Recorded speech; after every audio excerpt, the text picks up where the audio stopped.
Hello, this is Sheshachalam from Astroguide Mysore. So today we are doing an example, actually three examples on Cyclic Dhana Yoga, which I discussed yesterday.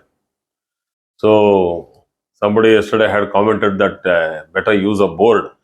Actually, I am not in a place where I have my office and the board. So I am just trying to put a digital version of it so that it will be easy for people to understand how actually, easy to visualize. That's all. Beyond this, also people have to keep your charts in front of you when I'm trying to describe, but still, this particular way of explanation would be more easier. So the box which has been highlighted as ascendant, ASC, is the ascendant, and we have written the planets there. So this is only an example chart, so you will not have the complete chart here with the degrees and all those things. So please don't get into the confusion as to whether it is the bhava chart, whether it is the D1 chart and all those things. This is a normal Rashi Kundali.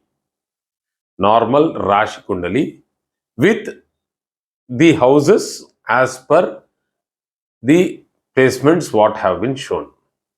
So there is not much of a complication in this chart. It's a general normal chart for explanation purpose. So first, let me explain what is Cyclic Dhana Yoga once again. The Cyclic Dhana Yoga here in this case, what we are talking about is involving the Dhana Yogas with the cyclic order will involve many different varieties, but here it is involving the 12th Lord. So the Ascendant Lord, the second Lord, and the 12th Lord. The Ascendant Lord gets posited in the second house. It displaces the second Lord. It gets displaced and it gets posited in the 12th house. The 12th Lord gets displaced and it gets posited in the Ascendant. So 1 in 2, 2 in 12, and 12 in 1. So this is what we are discussing today. A little advanced in level, but still very basic, because I am not doing in divisional charts. I am not talking about the exact degrees. I am not talking about the bhava chart and the rashi chart. No yogas, no cancellations, no avasthas, nothing. I am just talking only basic placements. See, all yogas are only basic placements. So this is Cyclic Dhana Yoga. We'll come to the results slowly. But today I'm giving you three examples so that you can easily try to understand and use this while you are studying real charts. Okay, that is implement it. The first example would be of Taurus Ascendant. Taurus is the second, after Aries it is Taurus. The ascendant lord of Taurus is Venus, and the second lord from Taurus is the lord of Gemini, that is Mercury. The 12th lord from Taurus, if you come backside, it is Aries. The lord of Aries is Mars. So we have three lords here. One is Venus, the ascendant lord. Second lord is Mercury. The third lord is Mars. That is the 12th lord. So the whole Cyclic Dhana Yoga happens with these lordships. I will talk about the ramifications of the dual lordships later on.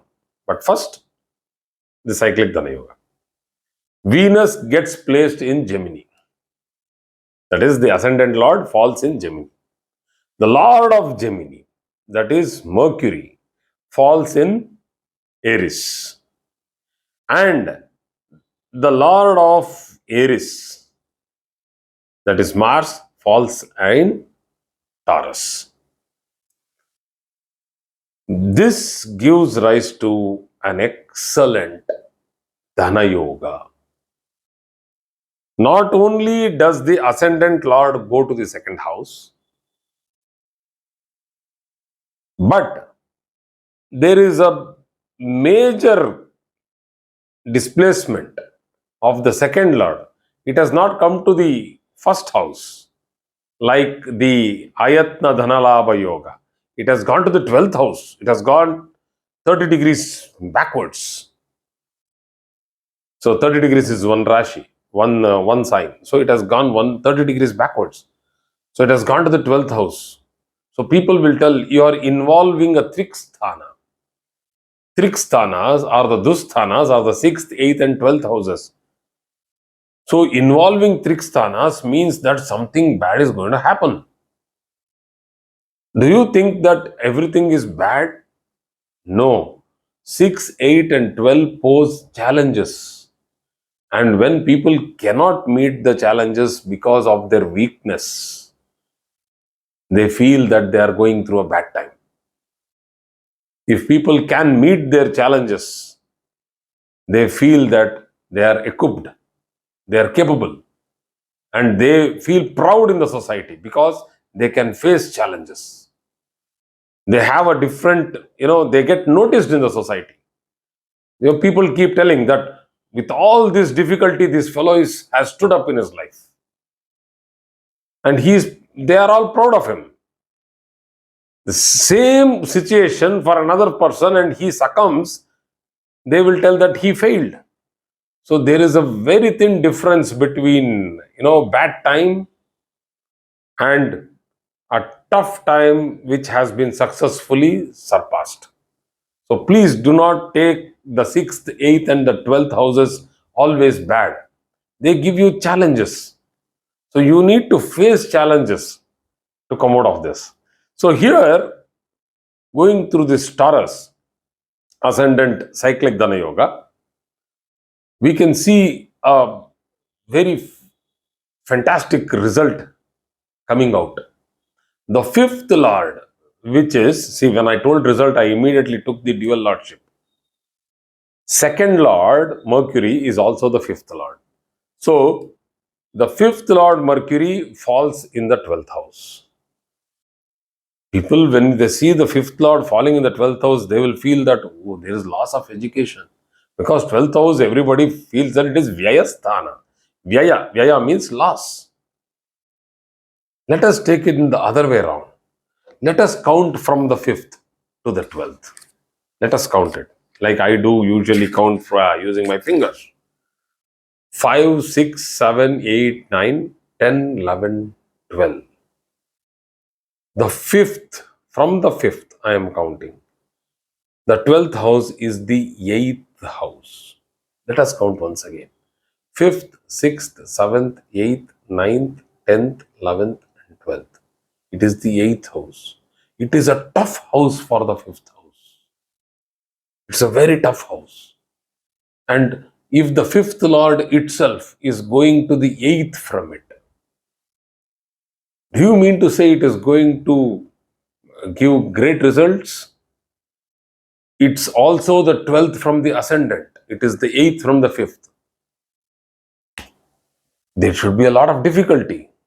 Yes, a student who goes abroad, that is the 12th house, lives alone in a hostel, who had never seen hostel food all those years, who was eating at her place, served by her, parents, particularly by her mother, was happy, suddenly has to get acclimatized with the new syllabus, new people, strangers, strange environment, foreign food, and she has to do well in studies. What a big challenge for that particular age. The child will be something like around, she or he will be around 16 to 20 years old.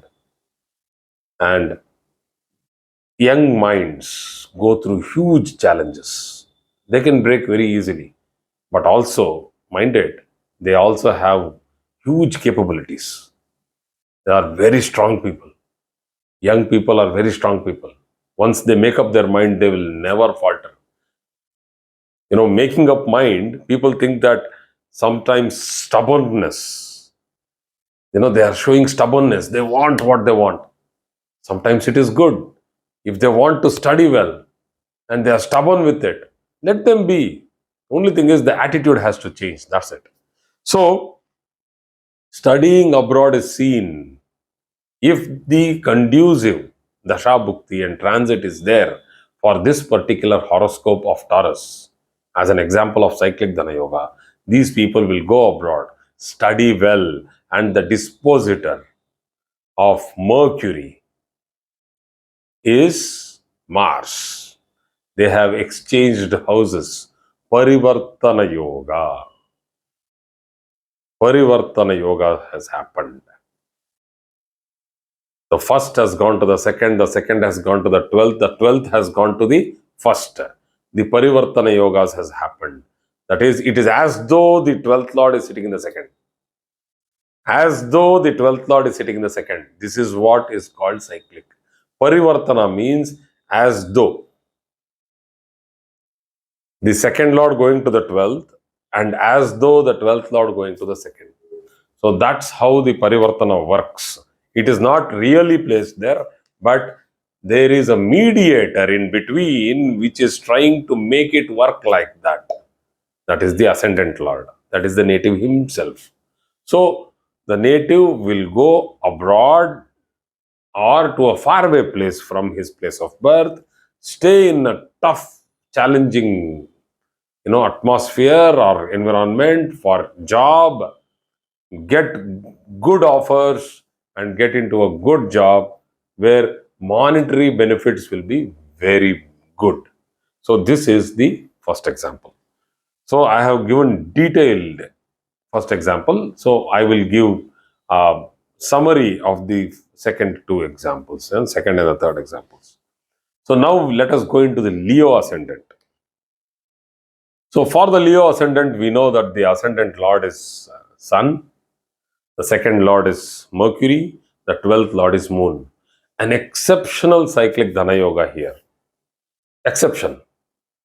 So how is this exception going to work? Let us see. The Lagnadipati is going to the second house. The second Lord going to the 12th house. And the 12th Lord going to the first house. Will this really happen? If I simply explain this and people simply take this, that means people have skipped astrology to some other level. This cyclic Dhana Yoga will not work. It cannot manifest. This particular position which has been shown in the chart with one full Rashi gap between Sun and Mercury cannot manifest. It is an exception. What is that exception? You can see that the first Lord, that is Sun, is sitting in the Rashi of Virgo. And the Lord of Virgo, it is just an example, just to tell you people that we can go wrong sometimes. Just giving you an example that sometimes cyclic Dhana Yogas don't work for all Rashis. That is why this example has been given. The second Lord, Mercury, has to be placed in the 12th. But there is one full Rashi, that is the Leo Rashi in between. Mercury cannot be away from Sun for more than 28 degrees. That is the deviation of Mercury, that much only. It cannot go away from that. So if Sun is in Virgo, that means Mercury has to be placed in either Leo, Virgo, or in Libra. It cannot give you this cyclic Dhana Yoga. So if somebody tells that I have Leo Ascendant, sir, will I have cyclic Dhana Yoga? No.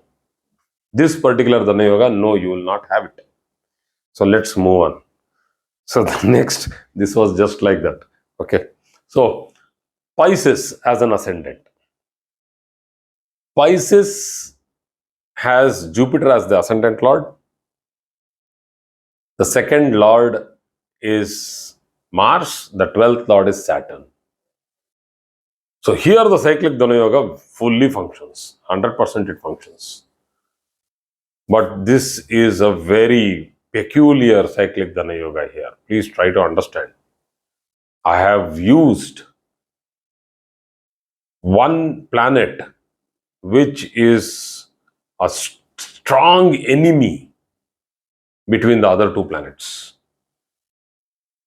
Maybe in some cases, Saturn and Jupiter are sometimes neutral, but Saturn and Mars never are neutral. They are always fighting. So now let us see how this works. So the Lagnadipati, Jupiter, going to the second house, fantastic position. Jupiter in Aries, beautiful position. Jupiter loves that particular sign of Aries. It likes that particular nakshatra of Bharani nakshatra. Though that nakshatra is not its friendly nakshatra, but it's an earth nakshatra. Bharani nakshatra is an earthy nakshatra, but it is in a fiery sign, and Jupiter is coming out of a watery sign. All three elements are mixed there. Earthy nakshatra, a fiery sign, and a watery Jupiter. And if you see, Jupiter also owns another Rashi. The other Rashi is an Agni Tattva Rashi, Sagittarius. So everything mixed, it's sitting there. So it loves that particular Rashi. So it gives a lot of good benefits there. Aggressive, highly motivated, particular placement of Jupiter in second house for Pisces. The second lord going to the 12th house, Mars. Mars in the 12th house, a very volatile position. Extremely difficult position for the native. Until and unless he has the patience, the endurance, and stability, planning to execute the projects what he has taken. That patience and endurance is given by the Saturn's displacement into the Lagna. So try to understand this. Saturn gives experience. Jupiter gets into the house of motivation. It's a very complacent planet. Jupiter is a very smooth, complacent planet. It wants to sit in a place. It gives advices. It doesn't do much work. But now Jupiter has been asked to work. Run, work. So Jupiter has been put to, on its toes. It's running, working. So when Jupiter, the Lord of Wisdom, is working and the Lord of Logic is in the 12th house, Lord of Logic is in the 12th house, difficult position for Mars, then you need a lot of experience. So the Lord of Experience is in the Ascendant. So this particular combination is an excellent combination for people becoming excellent event managers. They can become very good trainers, excellent foreign traders. This is three planet combination results. Little complicated. They can be good advocates, particularly very high level advocates. So international advocates. This is a very strong chart because Mars is not placed in some house. It is placed in Aquarius. Very strong sign. Very logical sign, Aquarius. It is not a what we call as confusing sign. It is a sthira rashi, fixed sign. So you need to understand the sign, the nakshatra, the avasthas, all these things in detail when you go into the results. So that's why I told you we are still very much in the basics. So let us understand these cyclic Dhana Yogas and then go ahead slowly. Let us do it slowly. We still have a lot of time. We need to study astrology, page by page, para by para. We cannot simply jump into it. So thank you very much for today's class.